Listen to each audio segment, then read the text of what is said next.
Hello everyone, Avis here, and I am your business and brand creator for coaches and experts in online world. And today we're going to discuss something again very interesting. And this very interesting is, Kristin says, I would like to learn how brand can help me to stand out online. Which, as you heard, probably we already had very similar question before. But today I want to touch basics because basically it's a main task of the brand to stand out in the online market or offline market, doesn't matter. Basically, brand is a main tool to help you to stand out. And now we're going to talk about the fundamental, essential part of this and how does it work. I did touch it in my freebie for keys to successful brands. So if you don't have it, please download it from my site. But today we're going to talk about it pretty briefly.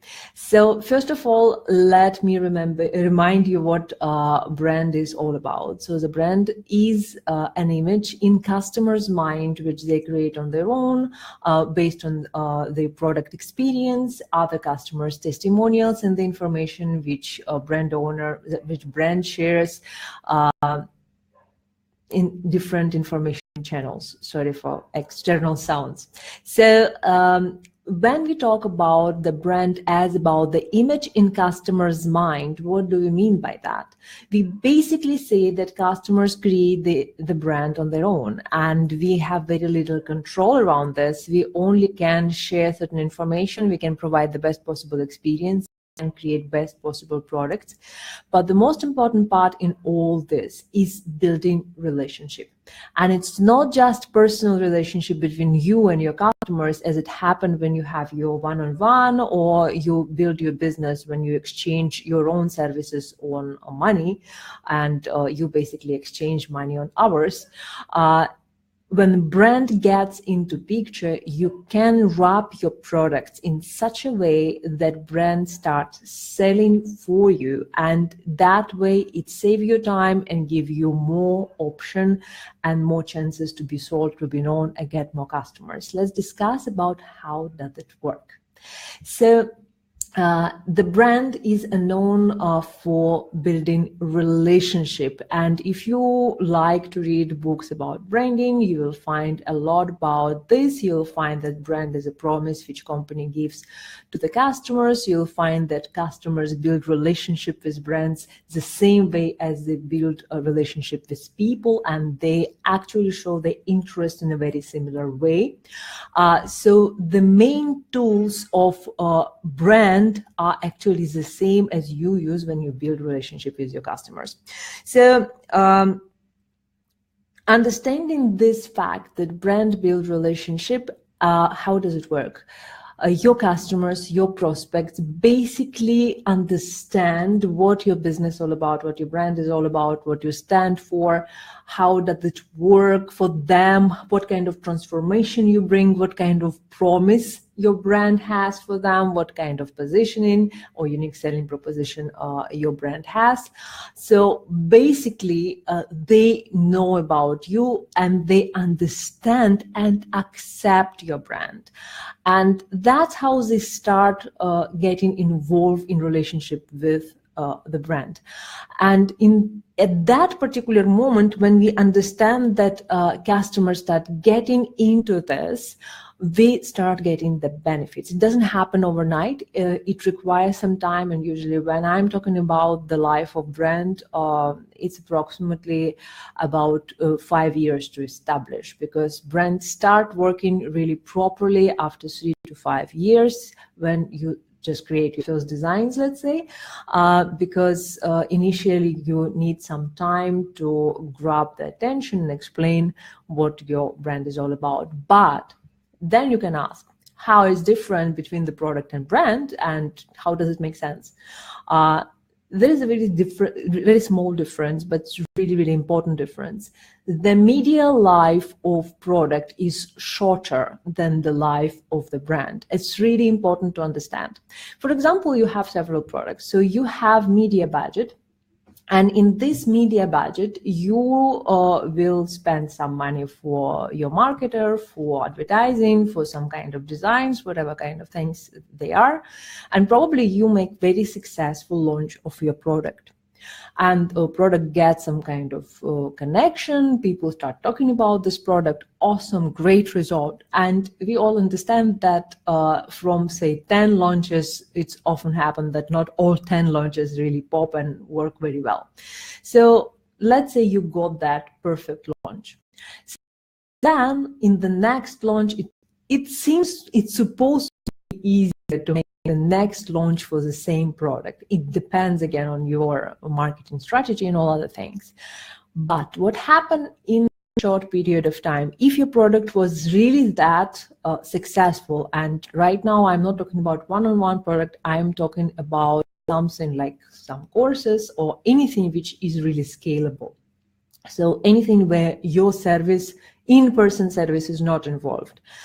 When we talk about such products, they can be easily scalable with every next launch. That's why it's a little bit more profitable version of business, despite it brings money in a slower way than one-on-one services.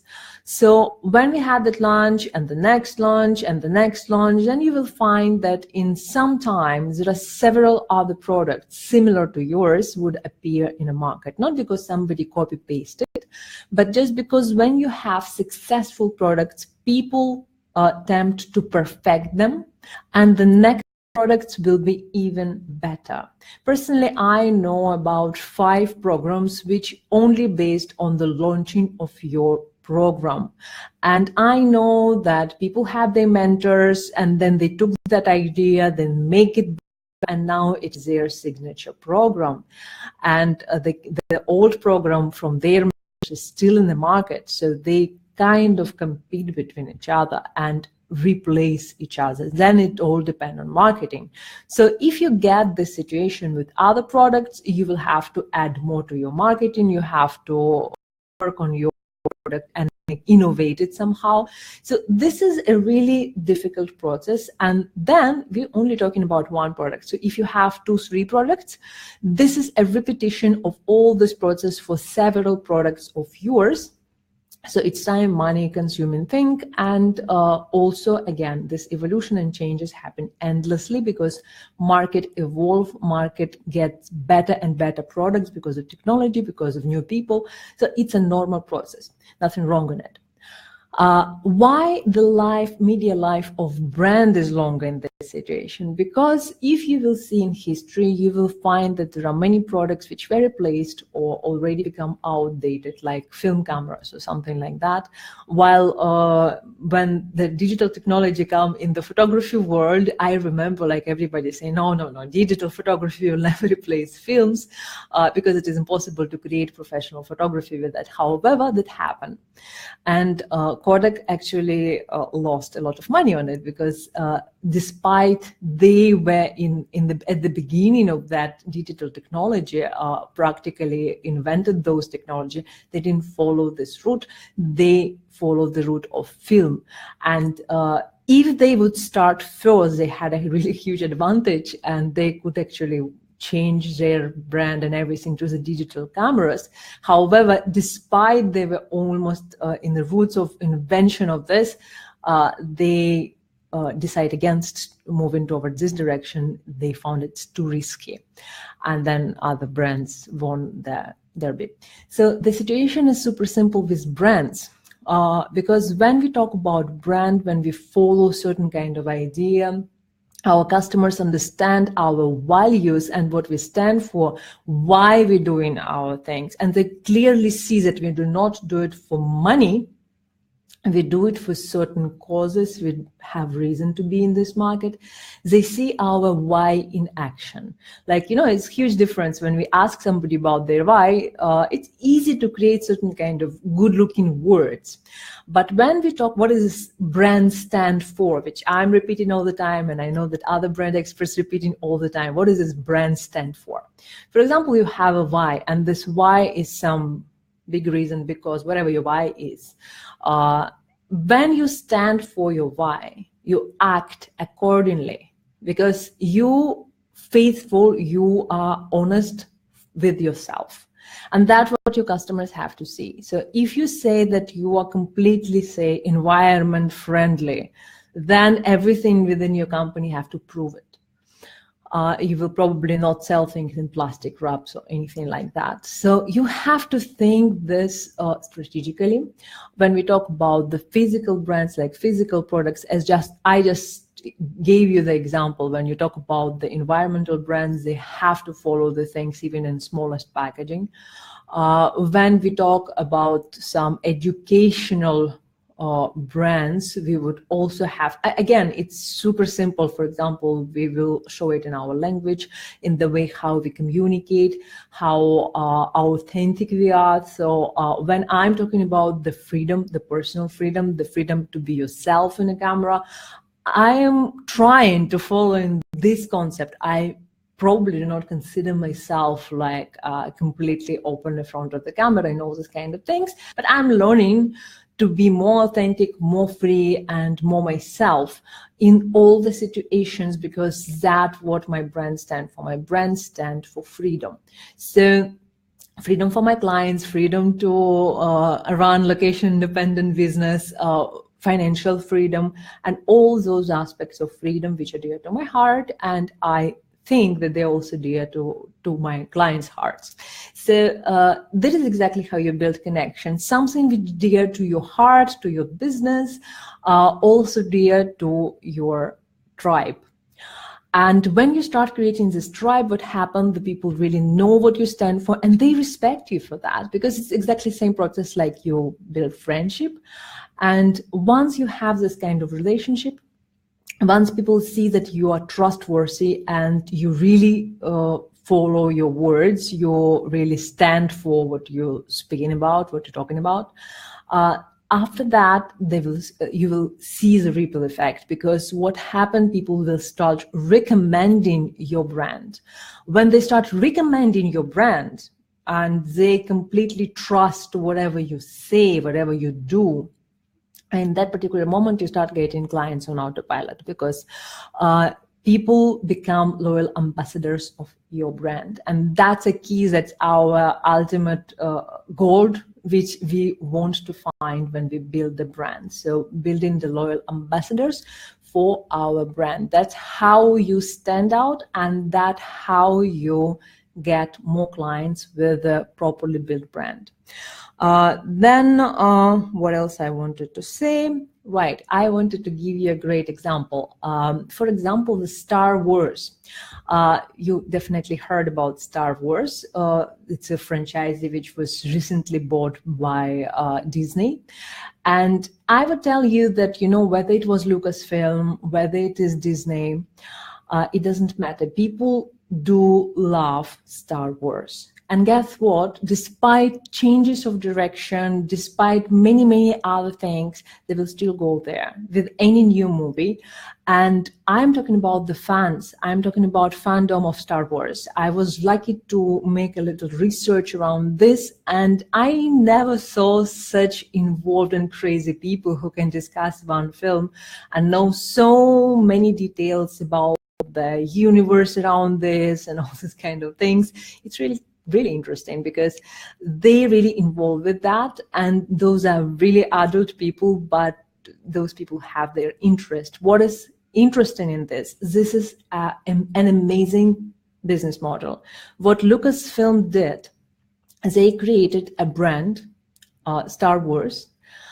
They created a huge business around it. It's not just films. It's not just money which they make from films. They make money from the toys, from the huge industry which evolved around Star Wars. And even if they do not produce Lego for Star Wars, Lego produced it on their own, they still pay the rights of usage for Star Wars because those products are connected.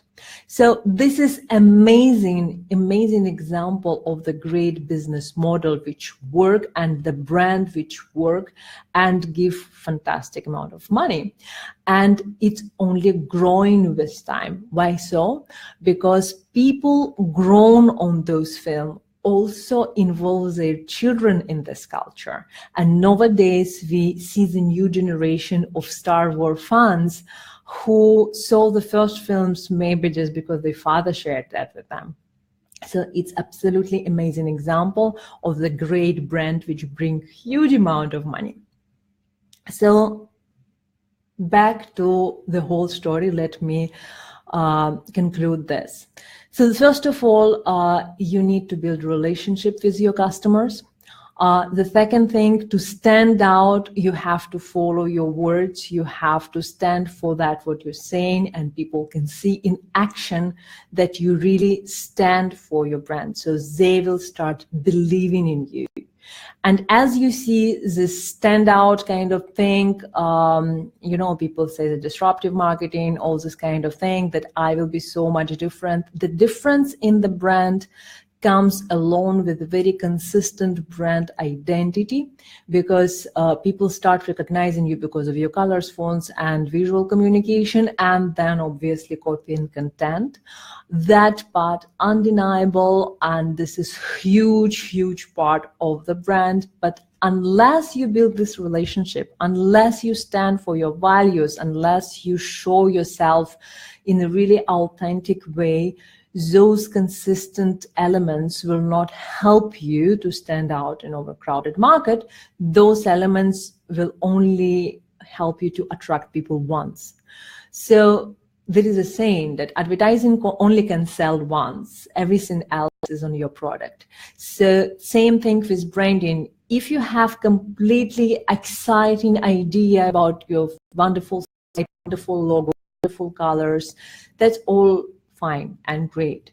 But if you don't have established foundation of your brand with your values, with your ideas, with concept which you stand for, with a clear transformation which you provide to your clients, then that will be the empty wrapping, and it will not work for you, because people may touch it once and then they will see the information, then they will not trust because there is no foundation, and that will not work. So the consistent visual elements and the consistent quality of copy and content, a great wrapping around the brand foundation that help you to be memorable and recognizable and stand out in overcrowded market, but only in case the whole foundation is done.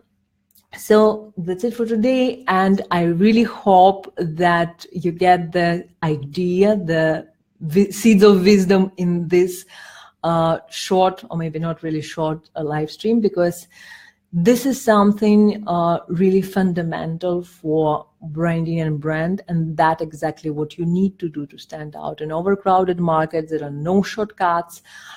You really need to be authentic and build relationship with your clients and build that connection, which, if you think strategically, will work through generations. So see you soon. If you have any question, please ask in the comments below. Bye-bye.